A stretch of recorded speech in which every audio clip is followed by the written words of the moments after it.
번역 사도신경으로 신앙 고백하겠습니다. 저는 전능하신 아버지 하나님 천지의 창조주를 믿습니다. 저는 그분의 유일하신 아들 우리 주 예수 그리스도를 믿습니다. 그분은 성령으로 잉태되어 동정녀 마리아에게서 나시고 본디오 빌라도에게 고난을 받아 십자가에 못 박혀 죽으시고 장사된 지 사흘 만에 죽은 자 가운데서 다시 살아나셨으며 하늘에 오르시어 전능하신 아버지 하나님 우편에 앉아 계시다가 거기로부터 살아있는 자와 죽은 자를 심판하러 오십니다. 저는 성령을 믿으며 거룩한 공교회와 성도의 교제와 죄를 용서받는 것과 몸의 부활과 영생을 믿습니다. 아멘. 거룩하신 하나님 아버지 감사합니다. 간밤에도 편히 쉬게 해주시고 새벽에 기도하는 자리에 불러주시니 감사합니다. 이 시간 저희들 마음 중심으로 주님을 경외하게 하여 주시옵소서. 예수님 이름으로 기도드리옵나이다. 아멘. 찬송가 461장입니다.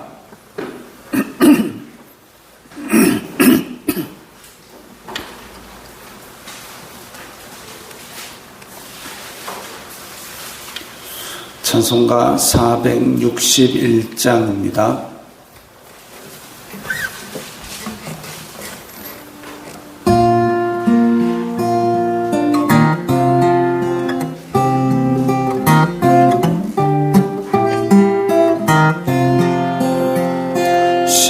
십자가를 질 수 있나 주가 물어보실 때 죽기까지 따르오리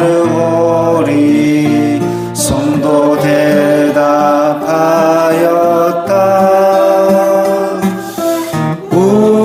우리의 심령 주의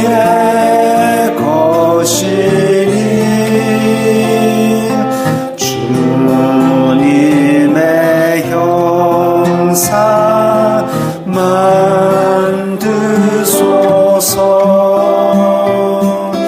주 인도 따라 살아갈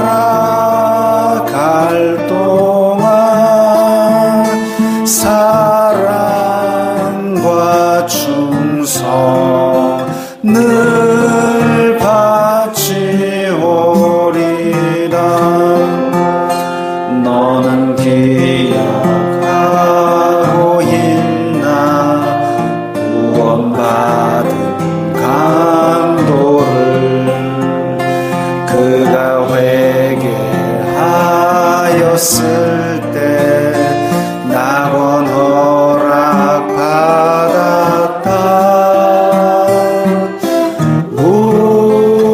우리의 심령 주의 것이니 주님의 형상 만드소서.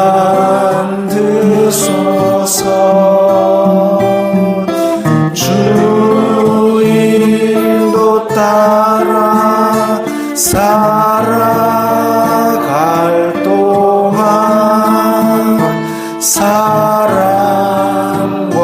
충성 늘 바치오리라. 걱정 근심 어두운 그늘 너를 둘러 덮을 때 주께 내 영 맡기겠나. 최후 승리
용감한 자 바울처럼 선뜻 대답하리라. 우리의 심령 주의 것이니 주님의 형상 만드소서. 주 일도 따라 살아갈 동안 사랑과 충성을 바치오리다.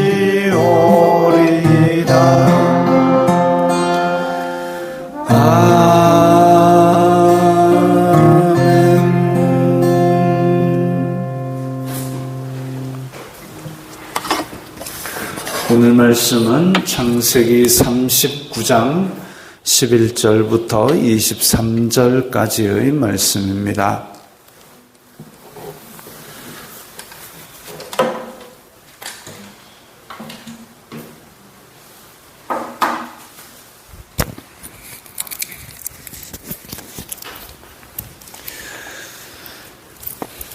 창세기 39장 11절부터 23절까지의 말씀 함께 읽겠습니다. 그러할 때에 요셉이 그의 일을 하러 그 집에 들어갔더니 그 집 사람들은 하나도 거기에 없었더라. 그 여인이 그의 옷을 잡고 이르되 나와 동침하자. 그러나 요셉이 자기의 옷을 그 여인의 손에 버려두고 밖으로 나가매 그 여인이 요셉이 그의 옷을 자기 손에 버려두고 도망하여 나감을 보고 그 여인의 집 사람들을 불러서 그들에게 이르되 보라, 주인이 히브리 사람을 우리에게 데려다가 우리를 희롱하게 하는도다. 그가 나와 동침하고자 내게로 들어오므로 내가 크게 소리질렀더니 그가 나의 소리질러 부름을 듣고 그의 옷을 내게 버려두고 도망하여 나갔느니라 하고 그의 옷을 곁에 두고 자기 주인이 집으로 돌아오기를 기다려 이 말로 그에게 말하여 이르되 당신이 우리에게 데려온 히브리 종이 나를 희롱하려고 내게로 들어왔으므로 내가 소리질러 불렀더니 그가 그의 옷을 내게 버려두고 밖으로 도망하여 나갔나이다. 그의 주인이 자기 아내가 자기에게 이르기를 당신의 종이 내게 이같이 행하였다 하는 말을 듣고 심히 노한지라. 이에 요셉의 주인이 그를 잡아 옥에 가두니 그 옥은 왕의 제수를 가두는 곳이었더라.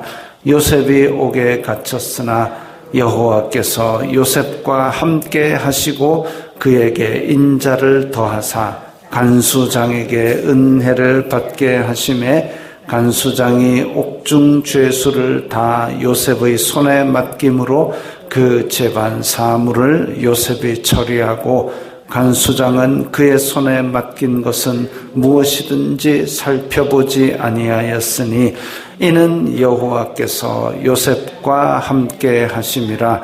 여호와께서 그를 범사에 형통하게 하셨더라. 아멘. 오늘 본문에서 요셉이 지금 이제 아주 평화로운 어투로 기록이 되었지만 큰 억울한 일을 당하는 모습이 보입니다.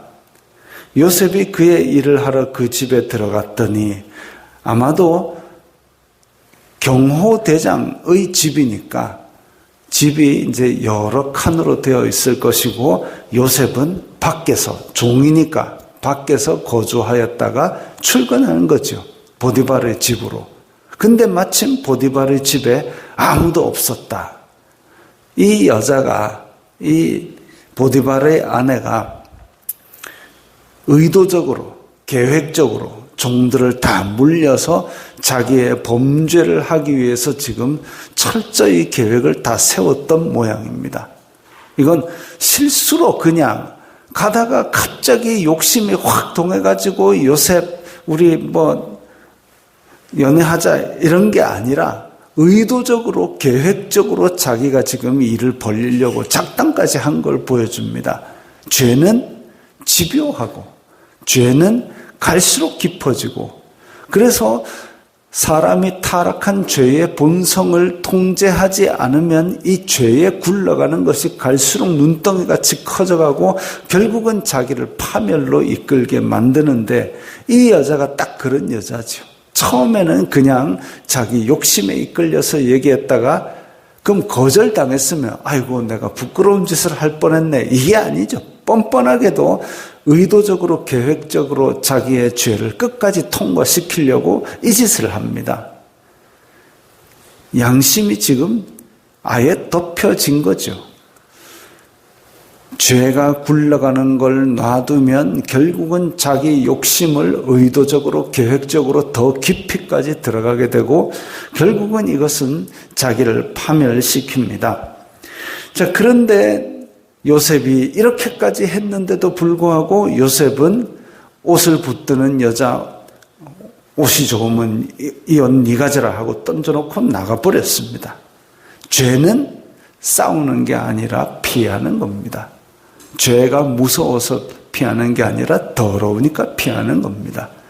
근데 이집트 벽화 같은 데 보면 종들의 옷이 사실은 거의 없다시피 하지 않습니까? 이집트 벽화 같은 거 보면 거기에 거의 치맛자락 같은 것만 하나 걸친 게 종의 옷인데 그걸 붙들고 있는데 그냥 뒷다 나가버리면은 그야말로 이제 태어난 모습처럼 나간 거지요. 그런데 여인이 요셉이 그 옷을 자기 손에 버려두고 도망하여 나간 걸 보고 그 다음에 여보라 누구 없느냐 난리를 쳐가지고 결국은 이 요셉에게 죄를 다 뒤집어 씌웁니다. 근데 그 집사람도 다 알지요.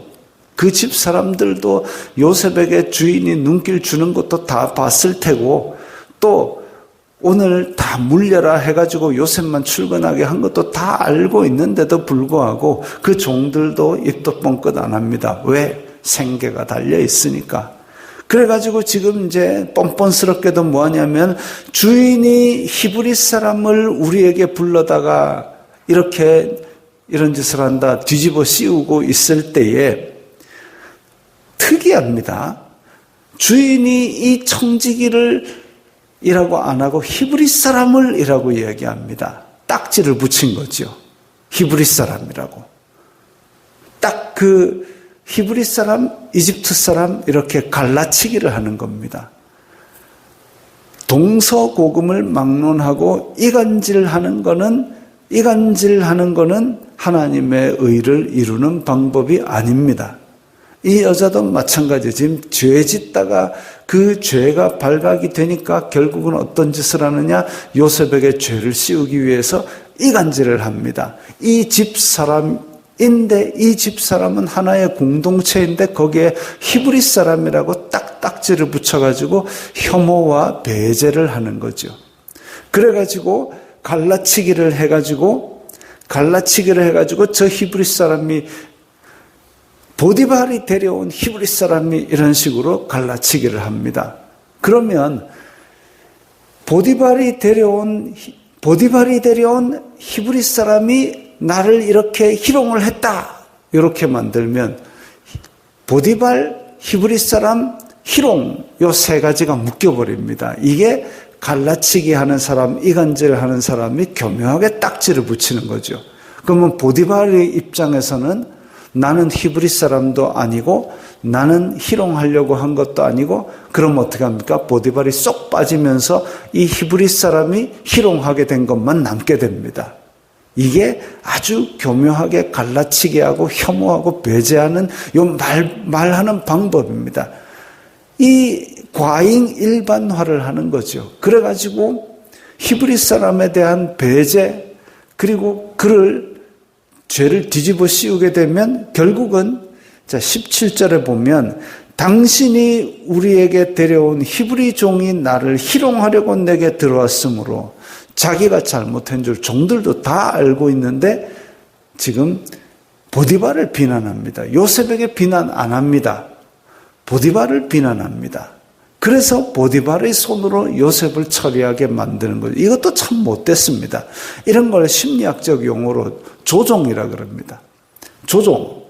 다른 사람을 조종해가지고 선동해가지고 비난해가지고 다른 사람으로 하여금 내막을 모르는 다른 사람으로 하여금 이 표적을 공격하게 만드는 이 조종입니다. 조종.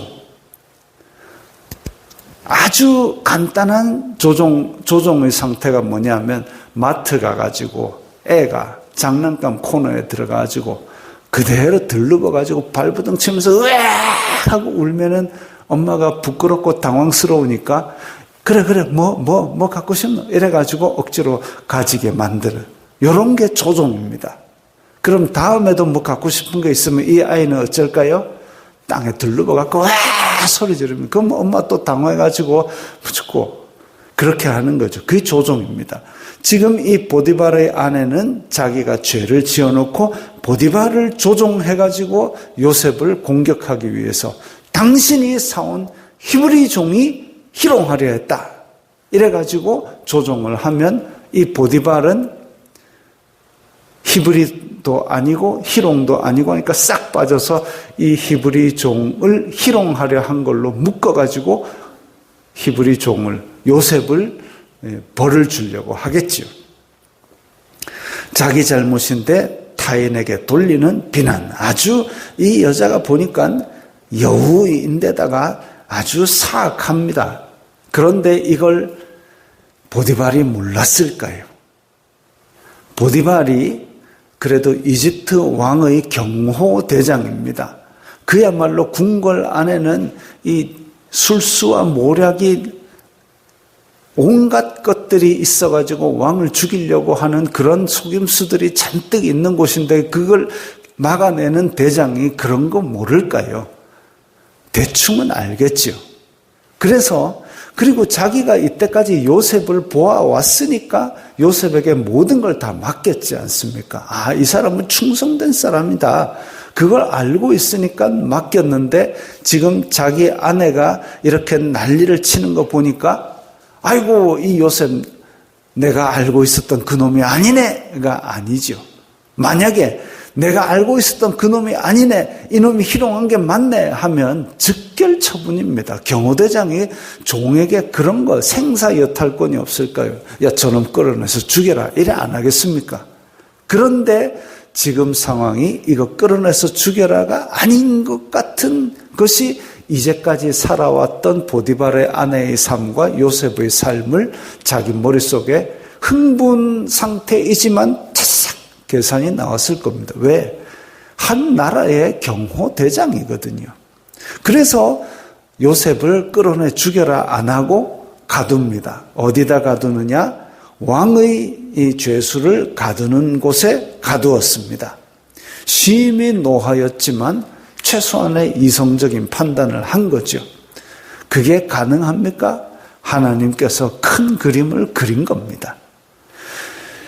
21절에 여호와께서 요셉과 함께 하시고 그에게 인자를 더하사 간수장에게 은혜를 받게 하시매, 간수장이 감옥에 gathin 사람들은 다 죄수인데 간수장이 요셉에게 그걸 다 맡깁니다. 죄인인데 죄인을 다 맡겼습니다. 이게 참 사람의 마음이 신뢰를 얻게 되면 이렇게까지 하는 거죠. 요셉을 보니까 그야말로 이거 죄 지을 사람이 아니구나. 어쩌다 일로 들어왔지? 이렇게 생각을 할 정도로 하나님께서 복을 주신 것이지요. 23절에 보면 간수장은 그의 손에 맡긴 것을 무엇이든지 살펴보지 아니하시니 다시 볼 필요도 없을 정도로 요셉이 깔끔하게 처리를 하고 있더란 말이죠. 야, 역시 보디발의 집에서는 일 다 하던 사람답네.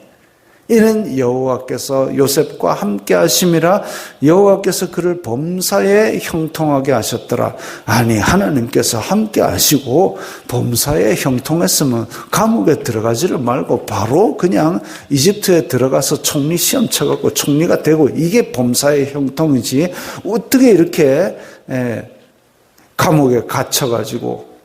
사실 요셉 입장에서 한번 생각해 보십시오. 제가 이제 달인의 역설이라 부르는 건데, TV 보면 생활의 달인이란 프로 있지 않습니까? 생활의 달인.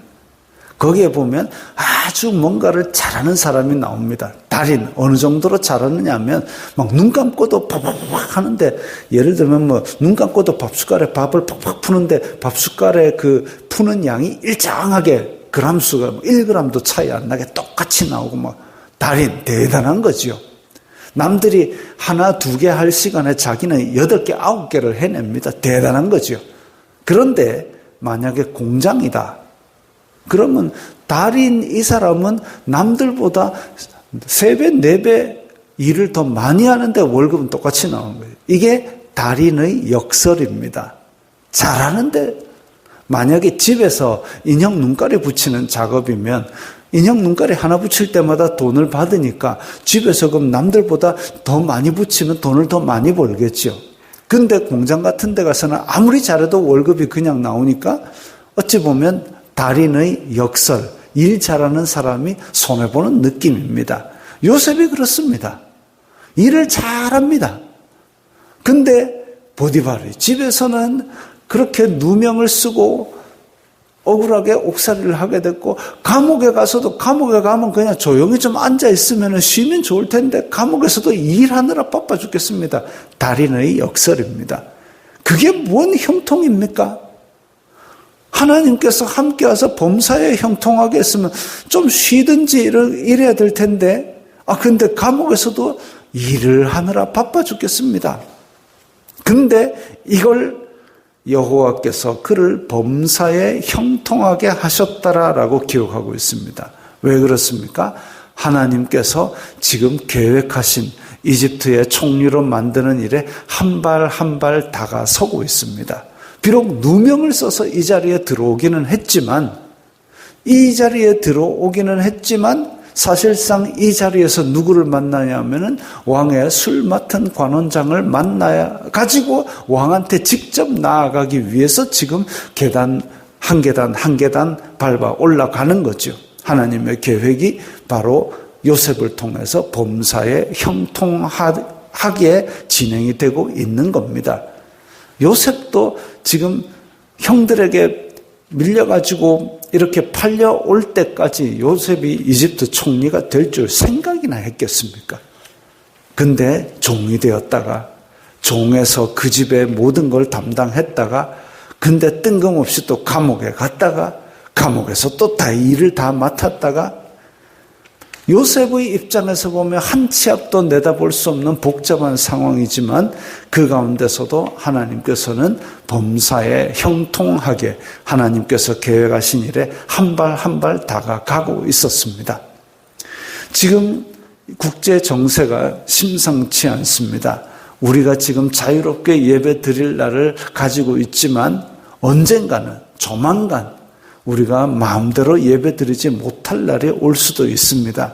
그럼에도 불구하고 하나님의 시계는 찰칵찰칵 흘러가서 예수 그리스도 다시 오실 날을 우리를 통해서 한 발 한 발 준비하실 겁니다. 그때를 위해서 우리의 믿음을 단단하게 다져 놓으시기 바랍니다.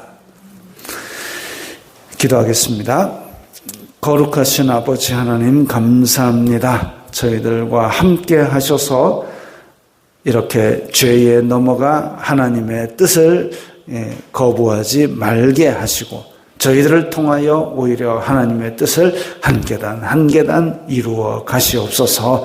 예수님 이름으로 기도드리옵나이다. 아멘.